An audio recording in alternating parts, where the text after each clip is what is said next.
¿Listo? ¿Ya?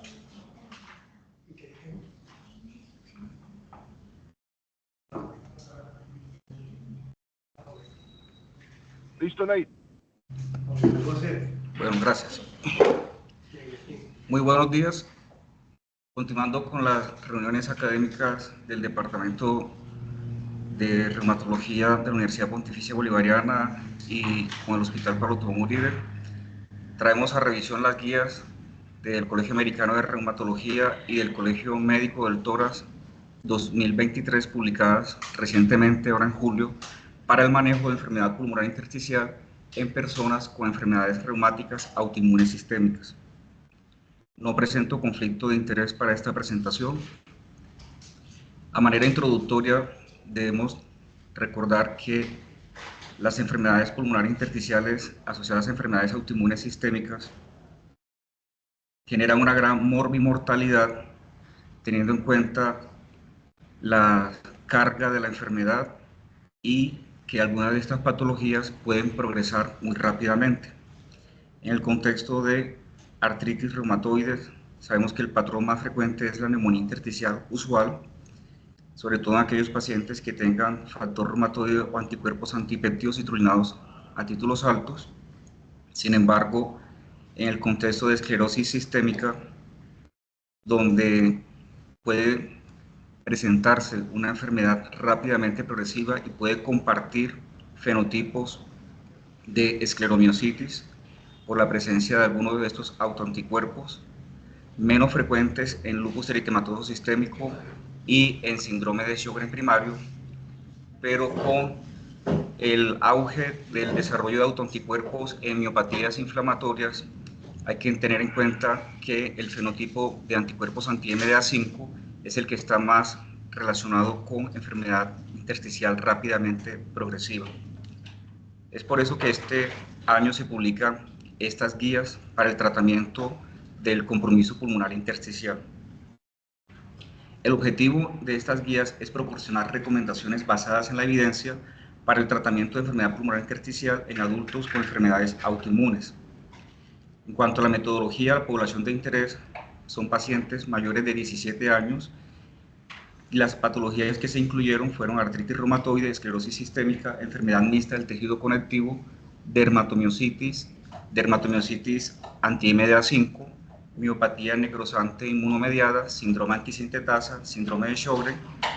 y enfermedad pulmonar intersticial o progresión de la enfermedad pulmonar intersticial. Ellos excluyeron menores de 16 años, esclerosis sistémica juvenil, dermatomiositis juvenil, AIJ, sarcoidosis, IPAF, espondiloartritis, vasculitis ANCA, lupus eritematoso sistémico y enfermedad indiferenciada del tejido conectivo, así como también excluyeron fibrosis pulmonar idiopática, fibrosis, enfermedad pulmonar intersticial no clasificable y aquellos pacientes con síndrome de sobreposición, es decir, esclerosis sistémica más miositis, artritis reumatoide con sobreposición de esclerosis sistémica, etc. Para los métodos, la pregunta pico,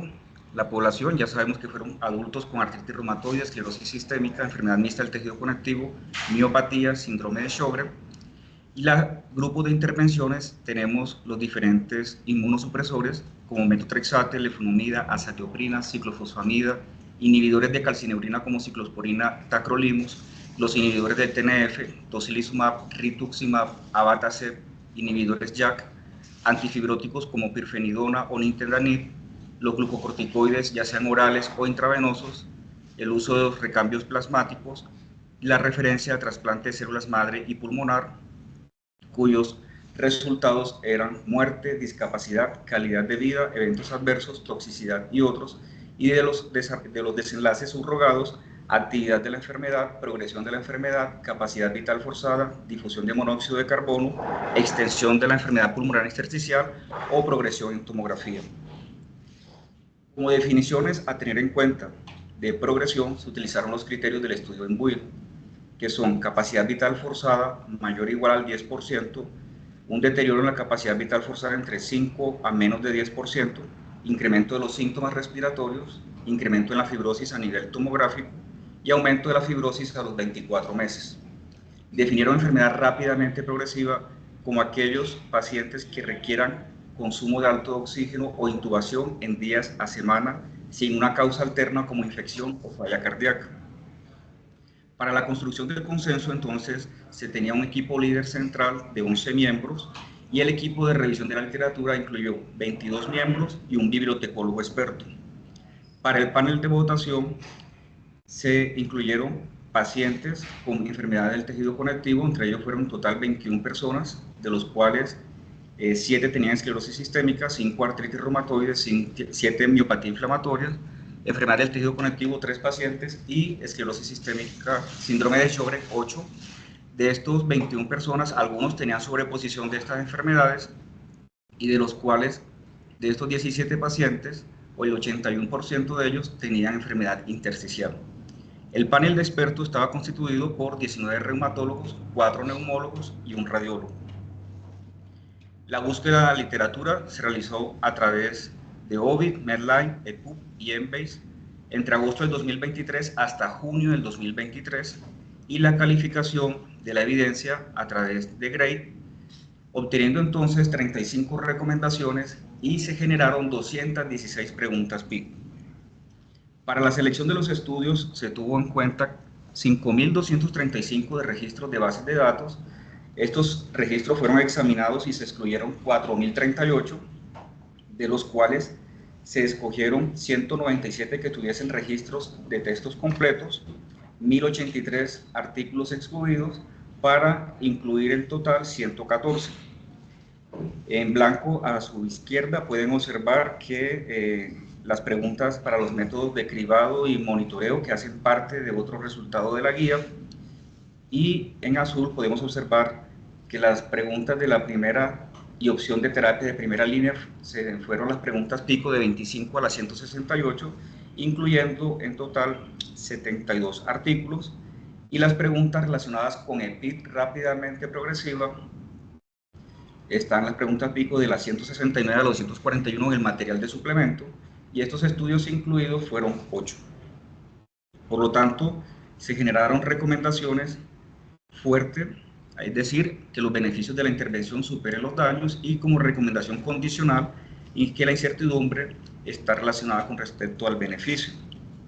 Para ello, una recomendación se requería de un consenso mayor del 70%, ya sea fuerte o condicional, pero ellos aclaran en esta guía que debido a las limitaciones de la evidencia y a los factores que podrían afectar las opciones para los pacientes específicos, ya sean las diferentes manifestaciones extrapulmonares, la comodidad del proveedor, los requisitos de monitoreo, costos o acceso, no enfatizaron una secuencia de tratamiento obligatoria, sino que, como les voy a mostrar más adelante, ellos establecen un orden jerárquico, estableciendo así tratamientos preferidos o adicionales, pero no es una obligación cumplir la guía al pie de la letra como se menciona en ese momento. Entonces, entrando a los resultados, aparece este gráfico resumido sobre las opciones de tratamiento inicial. Allí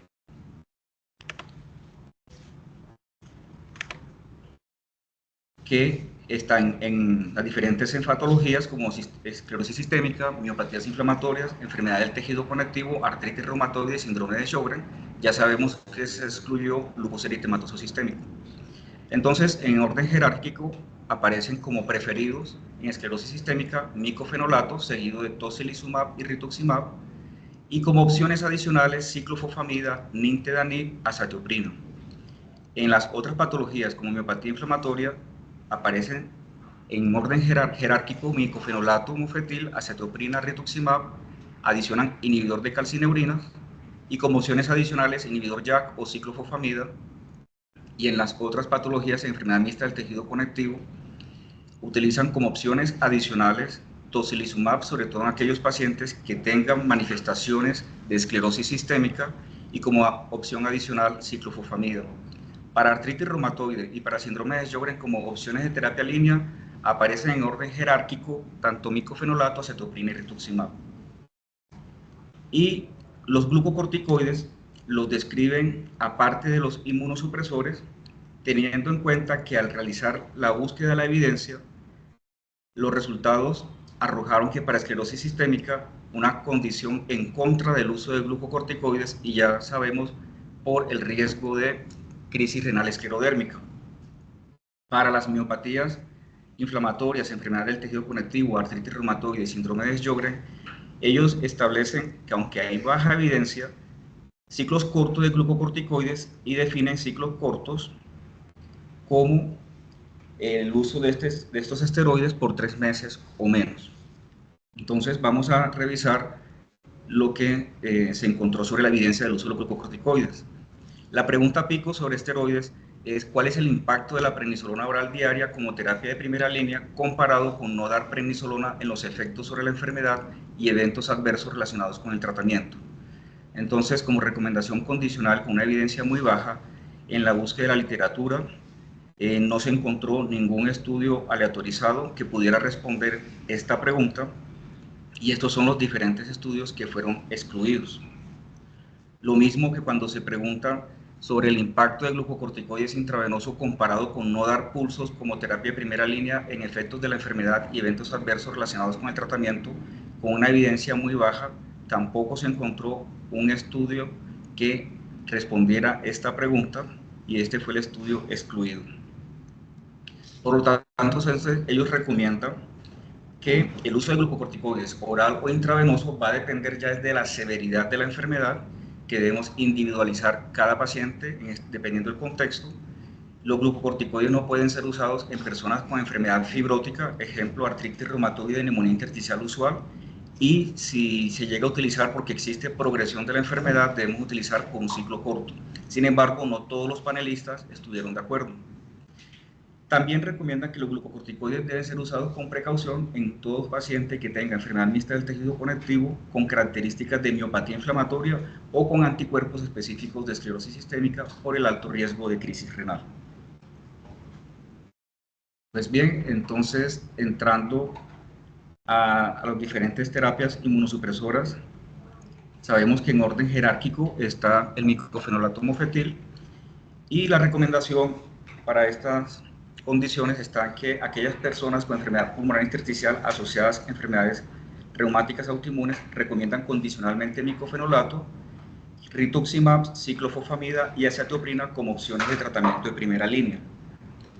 Con respecto a la evidencia es muy baja, y ellos, en resumen, encontraron 4 estudios, 2 RCTs y 2 estudios observacionales para responder esta pregunta. El RCT sobre micofenolato mofetil en esclerosis sistémica relacionada a enfermedad intersticial fue doble ciego, placebo controlado, cuyo objetivo primario era evaluar la capacidad vital forzada al 6º mes, y se encontró que no hubo diferencias significativas. Al 6º mes, la capacidad vital forzada disminuyó solo 2.7% en el grupo de tratamiento, comparado con placebo 1%. Y el otro estudio aleatorizado controlado son los resultados del Scleroderma Lung Study 1 y 2, donde se puede observar, sobre todo en el Scleroderma Lung Study 2, donde la capacidad vital forzada evaluada a los 12 y a los 24 meses se mantuvo estable, incluso mejoría de esta respuesta a capacidad vital forzada comparado con placebo. Y con respecto al uso de estos tratamientos establecidos en orden jerárquico en el contexto de artritis reumatoide, se encontró un estudio retrospectivo de la vida real para evaluar el impacto de la inmunosupresión en esta patología, y ese estudio incluyó 92 pacientes con azathioprina, 77 con micofenolato y 43 con rituximab, donde se pudo evaluar la respuesta al tratamiento utilizando la capacidad vital forzada, respuestas al 6º mes y a los 24 meses, donde se mantenía estable. Por lo tanto, esta es la recomendación que se establece para el uso de micofenolato, azathioprina y rituximab. Ahora, ¿cuál es el impacto de ciclofosfamida comparado con no dar ciclofosfamida como terapia de primera línea en los efectos de la enfermedad y eventos adversos relacionados con el tratamiento? Para esclerosis sistémica, la recomendación es condicional, con una evidencia baja, y para otras enfermedades del tejido conectivo, la evidencia es muy baja. Esta pregunta se responde con 2 estudios clínicos, 6 observacionales y 8 de seguimiento. Y dentro de esos estudios clínicos tenemos el estudio del Dr. Taskin y colaboradores, donde se evaluaba la ciclofosfamida comparado con placebo en pacientes con esclerosis sistémica, donde se encontró respuesta a favor de ciclofosfamida en un 43% de los pacientes comparado con el placebo. Y el otro estudio de la doctora Rachel Hoyles, donde se evalúa la respuesta de glucocorticoides, ciclofosfamida intravenosa, seguido de terapia de mantenimiento con acetoprina, se puede observar que aunque no hubo diferencias significativas, la capacidad vital forzada en el grupo de tratamiento comparado con el grupo placebo se mantuvo estable en aquellos pacientes que recibieron ciclofosfamida, esteroides intravenosos y luego terapia de mantenimiento con acetoprina. Lo mismo que en la capacidad vital forzada, estos valores se mantuvieron estables. Ahora, ¿cuál es el impacto de terapia anti-CD20, rituximab, o crelisumab, o vinutuximab, o ufatuzumab comparado con no dar anti-CD20? La evidencia es muy baja, la recomendación es condicional. Ellos establecen que rituximab puede ser preferido en el contexto de artritis reumatoide, miopatías inflamatorias o neuropatía en pacientes con síndrome de Sjögren, debido a la efectividad para tratar estas manifestaciones, pero tener precaución relacionado a riesgo de infecciones, costos e impacto en la inmunogenicidad de la vacuna. Sabemos que el estudio Recital, publicado el año pasado, donde se comparó rituximab versus ciclofosfamida en pacientes con compromiso pulmonar intersticial relacionado a enfermedad del tejido conectivo, este estudio aleatorizado controlado, se pudo observar que a las 24 semanas el grupo de ciclofosfamida, la capacidad vital forzada, se logró en 99 mililitros comparado con el grupo de rituximab 97 mililitros. Entonces no hubo diferencias significativas, por lo tanto se pueden utilizar estos dos medicamentos en compromiso pulmonar intersticial y mucho más en aquellos pacientes que tienen enfermedad rápidamente progresiva. Con respecto a la pregunta, ¿cuál es el impacto de la azatioprina comparado con no dar azatioprina como terapia de primera línea? La evidencia es muy baja, que dan recomendación condicional. Ellos incluyeron 2 RCTs, ahí está el de la doctora Hoyles que les presenté anteriormente, y 3 estudios observacionales. En el RCT se pudo observar que los valores predichos de la capacidad vital forzada estuvieron estables, tanto basal como de control a las 24 semanas, igual que los valores de difusión de monóxido de carbono. La siguiente recomendación para personas con enfermedad pulmonar intersticial asociada a esclerosis sistémica y enfermedad del tejido conectivo recomiendan condicionalmente tocilizumab como opción de tratamiento de primera línea. Y esto lo establecen a través de la pregunta PICO, donde ellos encontraron evidencia baja, pero en aquellos pacientes con enfermedad intersticial asociada a esclerosis sistémica que tengan fenotipo inflamatorio como PCR elevada, engrosamiento cutáneo progresivo, enfermedad difusa temprana, es decir, aquellos pacientes que tengan enfermedad del tejido conectivo con característica de esclerosis sistémica, se logra la estabilidad de la capacidad vital forzada. Sin embargo, el panel fue incapaz de alcanzar consenso para usar tocilizumab como terapia de primera línea en pacientes con artritis reumatoide, síndrome de Sjögren o miopatía inflamatoria. Sin embargo, más adelante, en la patología con progresión, sí dan como recomendación el uso de tocilizumab en pacientes con AR. Entonces, esta recomendación parte del estudio FOXE del Dr. Cana y colaboradores, donde no se logró el objetivo primario en la modificación del score de Rodnan, pero sí en los pacientes como objetivo secundario era evaluar la respuesta de la capacidad vital forzada a los 24 semanas y a las 48 semanas, donde se puede observar un cambio importante comparado con el grupo placebo. Para personas con enfermedad intersticial asociadas a enfermedad reumática, recomiendan condicionalmente en contra el uso de leflunomida, metotrexate, anti-TNF y abatacept como opción de terapia de primera línea. Una recomendación en contra con evidencia muy baja,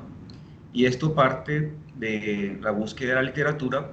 donde se pudo observar que aquellos pacientes en este estudio de Kim y colaboradores, un estudio observacional, que aquellos que utilizaron leflunomida tuvieron mayor riesgo de progresión de la enfermedad intersticial. Y aquellos pacientes que utilizaban metotrexate combinado con leflunomida en el estudio de Zamora y colaboradores, estos pacientes presentaban más desenlaces infecciosos. Ahora bien, ¿cuál es el impacto de metotrexate comparado con no dar metotrexate como terapia de primera línea? Aunque está como recomendación en contra y evidencia muy baja, se ha establecido que el metotrexate puede generar como efecto tóxico neumonitis en los primeros meses de tratamiento, pero que en los estudios observacionales no se encontró asociación con progresión de una enfermedad intersticial existente. Aunque hace falta evidencia en el beneficio de metotrexate en la enfermedad intersticial, él puede ser continuado en aquellos pacientes con manifestaciones extrapulmonares y que se debe suspender solo en aquellos casos de toxicidad temprana. Estos son los resultados de la evidencia sobre metotrexate versus no metotrexate en enfermedad intersticial. En el grupo de Chen y colaboradores, aunque el grupo de enfermedad intersticial con artritis reumatoide estuvieron estables tomando metotrexate, y en el grupo de Kim se pudo observar que no se encontró una asociación de la progresión del compromiso intersticial en estos pacientes con AR. Y con respecto a los anti-TNF, 3 estudios observacionales donde el riesgo absoluto era más de eventos adversos con respecto a la progresión y algunos resultados de enfermedad progresiva en aquellos pacientes que utilizaban anti-TNF. Ahora bien, la gran pregunta sobre el uso del impacto de abatacept comparado con no dar abatacept como terapia de primera línea en estos pacientes, pues la evidencia en contra muy baja. Solo un estudio retrospectivo sin comparador evaluó 16 pacientes con artritis reumatoide quienes recibieron abatacept por lo menos un año. Sin embargo, estos pacientes no presentaron empeoramiento de su enfermedad intersticial. Y en estos 3 estudios podemos observar que son estudios observacionales, cortes retrospectivas sobre el uso del abatacept. En el estudio de Tardella y colaboradores, la capacidad vital forzada comparado en pacientes con inhibidores JAK se mantuvo estable a pesar del uso del abatacept. Y en el estudio de Nakashita, después de la iniciación del abatacept, ninguno de los pacientes experimentaron empeoramiento del compromiso pulmonar intersticial. Llama la atención que ellos excluyen el estudio de Fernández, que fue el estudio español donde se daba como opción terapéutica en el compromiso intersticial con AR, el tratamiento con abatacept, pero ellos consideran que este estudio es de muy baja calidad y que, aunque los estudios sugieren que no hay empeoramiento del compromiso intersticial, el retirar el abatacept no es necesario, pero se considera todavía una incertidumbre, y esto es muy controversial porque miren que incluyeron otros estudios observacionales y el estudio de Fernández lo critica mucho para el uso de abatacept en compromiso intersticial en AR. Recomendaciones sobre el uso de antifibróticos entonces asociada a enfermedad reumatológica. En la tabla podemos observar que la evidencia muy baja en aquellos pacientes que tienen compromiso intersticial por miopatía inflamatoria o por enfermedad mixta del tejido conectivo. Ellos recomiendan en contra como terapia de primera línea el uso de nintedanib. Para pacientes con esclerosis sistémica sí lo recomiendan condicional como terapia de primera línea, con la evidencia muy baja, pero para el resto de pacientes donde el compromiso intersticial, el panel en el contexto de artritis reumatoide no recomendó uso de terapia de nintedanib como terapia de primera línea. Para pacientes con enfermedad intersticial como en Sjögren o en las otras patologías, recomiendan en contra como terapia de primera línea, igual que también el uso condicional y en contra combinar nintedanib con micofenolato como terapia de primera línea para las otras enfermedades autoinmunes diferentes a esclerosis sistémica. Sabemos que el estudio pivotal del uso de nintedanib para esclerosis sistémica asociada a compromiso intersticial es el SENSIS Trial, donde se pudo demostrar una diferencia de 41 mililitros de mejoría en la capacidad vital forzada en los pacientes que usaban nintedanib, y que esta mejoría de 41 mililitros por año se mantiene estable a las 52 semanas de tratamiento. Ahora, la evidencia de nintedanib en aquellos pacientes con enfermedad intersticial fibrosante progresiva parte del INVUIL trial, donde 82 pacientes, 43 con artritis reumatoide, 23 con esclerosis sistémica, 7 con enfermedad del tejido conectivo y 10 con otras autoinmunes, se pudo observar que la tasa anual del cambio de la capacidad vital forzada fue de 75.9 mililitros en el grupo de nintedanib. En cambio, el grupo placebo hubo un deterioro progresivo de esta capacidad vital forzada. Para personas con enfermedad intersticial asociada a miopatías inflamatorias, recomiendan condicionalmente el uso de inhibidor JAK como opción de terapia de primera línea. Y en las otras enfermedades reumáticas se recomienda condicionalmente en contra el inhibidor JAK como terapia de primera línea, pero en la enfermedad progresante o rápidamente progresiva vamos a observar que sí existen recomendaciones. Entonces ellos encuentran en la búsqueda que aquellos pacientes con fenotipo MDA5, en el estudio de FAN y colaboradores, este estudio fueron 26 pacientes tratados con tofacitinib y 35 pacientes tratados con tacrolimus, pudieron observar que a los 6 meses del grupo de tofacitinib,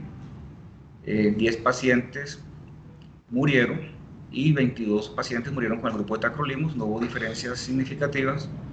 Y con respecto a enfermedad rápidamente progresiva, la tasa de mortalidad fue menor en el grupo de tofacitinib comparado con tacrolimus. Ahora, cuando comparan abatacept versus inhibidores JAK en pacientes con artritis reumatoide, ellos encuentran que la capacidad vital forzada fue muy similar tanto en el grupo de abatacept como en el grupo de inhibidores JAK. Y con respecto al deterioro en tomografías, solo 5 pacientes que usaron abatacept presentaron progresión, a diferencia de los pacientes que usaron inhibidores JAK, donde se encontró un 72% de estabilidad con abatacept y 65% con inhibidor JAK. Otras recomendaciones es que en aquellas personas con enfermedad intersticial asociada a miopatía inflamatoria recomiendan condicionalmente inhibidor de calcineurina como opción de terapia primera línea. Para otras personas con enfermedad intersticial recomiendan condicionalmente en contra el inhibidor de calcineurina como opción de terapia de primera línea. La búsqueda solo se encontraron estudios observacionales de baja calidad, no se encontró ningún RCT hasta la fecha. Y estos estudios observacionales fueron cortes, la corte de Tauji, una corte prospectiva, donde la mejoría se observa más en pacientes con fenotipo de miopatía inflamatoria anti-MDA5, y en el estudio de Hosumi, a los 2 años, los pacientes que utilizaban glucocorticoides combinados con inhibidores de calcineurina presentaron mayor progresión que aquellos pacientes que utilizaban un inhibidor JAK. Para pacientes con enfermedad intersticial asociada a enfermedad reumática, recomiendan condicionalmente en contra el uso de inmunoglobulina o plasmaféresis como opción de terapia de primera línea, con evidencia muy baja. Siguiente pregunta es: ¿cuál es el impacto de remitir a trasplante pulmonar comparado con manejo médico óptimo como terapia de primera línea? Ellos solo encontraron este estudio de aquellos pacientes en una corte retrospectiva con alto riesgo de sesgo, un total de 3.763 pacientes que fueron sometidos a trasplante pulmonar. De ellos, 3.333 tenían enfermedad intersticial y 229 adultos con esclerosis sistémica, 201 con hipertensión pulmonar. La tasa a un año de mortalidad en los pacientes con esclerosis sistémica que fueron sometidos a trasplante pulmonar comparados con los que no fue de 1.48, y a un año la tasa de mortalidad no ajustada fue de 17.8 por 100 pacientes año. Por lo tanto, ellos recomiendan que no hubo un consenso como tal para definir cuál es el tiempo óptimo de remitir a estos pacientes a trasplante pulmonar, pero que haciendo un manejo médico óptimo es una recomendación condicional con respecto a realizar un trasplante. Obviamente debemos seleccionar muy bien a este tipo de pacientes. Entrando entonces al manejo de la progresión de la enfermedad intersticial, a pesar de que hayan recibido terapia de primera línea, ellos establecen como recomendaciones condicionales adicionar o hacer un switch de terapia y en orden jerárquico, como ya pudimos observar anteriormente, en esclerosis sistémica, tanto micofenolato, rituximab, nintedanib, tocilizumab, ciclofosfamida, seleccionar al paciente que sea candidato para trasplante de células madres y referirlo a un centro con experiencia en trasplante. En contra, persisten los glucocorticoides y en el contexto de miopatía inflamatoria, además de hacer un switch de la terapia primera línea, tenemos otras opciones como el inhibidor de calcineurina, nintedanib, ciclofosfamida, inmunoglobulina intravenosa solo en pacientes que tengan compromiso miopático e inhibidor JAK en aquellos pacientes con fenotipo MDA5. Para enfermedad mixta del tejido conectivo, muy similar a esclerosis sistémica, y también incluyen ciclofosfamida e inmunoglobulina, y obviamente la inmunoglobulina si tienen compromiso miopático. En artritis reumatoide podemos observar que ya aquí dan como recomendación condicional el uso de tocilizumab en aquellos pacientes que no respondieron bien a primera línea, y como recomendación condicional con evidencia muy baja como antifibrótico pirfenidona. Y en síndrome de Sjögren también recomiendan de forma condicional, además de micofenolato o rituximab, el uso de nintedanib en aquellos pacientes que tengan capacidad vital forzada por encima de 45%. Recomendación condicional en contra a largo plazo del uso de glucocorticoides, pero dejan la opción de que en aquellos pacientes que presenten FLAIR de esta patología de base, podemos utilizarlo por ciclos cortos y que debemos referir a trasplante pulmonar de una forma apropiada al paciente que sea candidato a trasplante. Enfermedad rápidamente progresiva, sobre todo aquellas enfermedades severas con sospecha de fenotipo anti-MDA5, utilizar uso de glucocorticoides intravenosos. Sabemos que la evidencia es baja, pero es una condición crítica y mortal, por lo tanto debemos actuar rápido, y establecen en estos pacientes que tienen una enfermedad severa, además terapia combinada, en este contexto rituximab con ciclofosfamida, inmunoglobulina intravenoso si hay compromiso miopático, micofenolato o un inhibidor de calcineurina, sea ciclosporina o tacrolimus, y un inhibidor JAK. Si el paciente no tiene, es rápidamente progresivo, pero no tiene una enfermedad severa, además de glucocorticoides intravenosos, puede hacerse terapia única con rituxi o ciclofosfamida, o combinar estas terapias con las diferentes moléculas allí mostradas, y considerar tempranamente la remisión a trasplante pulmonar. Dentro de la búsqueda también establecen como una estrategia de gestión del riesgo de los diferentes efectos, teniendo en cuenta los diferentes efectos de los medicamentos, las dosis a tener en cuenta, y lo mismo que los monitoreos de tanto función hepática, cuadro hemático, función renal y electrolitos. Y acá resalto el uso de ciclosporina, cuya dosis recomendada es 3 miligramos por kilo día oral, ajustada, logrando niveles de ciclosporina entre 100 a 150 nanogramos por mililitros. Recordar que los pacientes que utilizan ciclosporina, además de la función renal, vigilar los electrolitos durante la primera semanal, durante los primeros 3 meses de tratamiento, y luego mensual por los siguientes 3 meses. Y con respecto al uso, a la otra gestión del riesgo con los glucocorticoides, sabemos los efectos metabólicos que generan, la inmunoglobulina, por ejemplo, meningitis aséptica, o incrementar el riesgo de trombosis venosa. La dosis recomendada de inmunoglobulina en este contexto de miopatía sería 2 gramos por kilo dividido entre 2 a 5 días cada 4 semanas. Los diferentes JAK, tofacitinib, baricitinib o upadacitinib, vigilar en gestión de riesgo el perfil de hepatotropos, tanto la leucopenia y obviamente el grupo etario por alto riesgo cardiovascular. Con respecto a micofenolato, vigilar su presión de médula ósea, y con nintedanib ya sabemos que hasta un 67% de los pacientes generan deposiciones diarreicas la dosis ideal en 350 cada 12 horas, pero que se puede disminuir en aquellos pacientes que tengan este efecto gastrointestinal. Y con respecto a tacrolimus, la dosis que recomiendan es 0,075 miligramos por kilo día, ajustado de acuerdo a los niveles séricos entre 5 a 10 nanogramos por mililitros.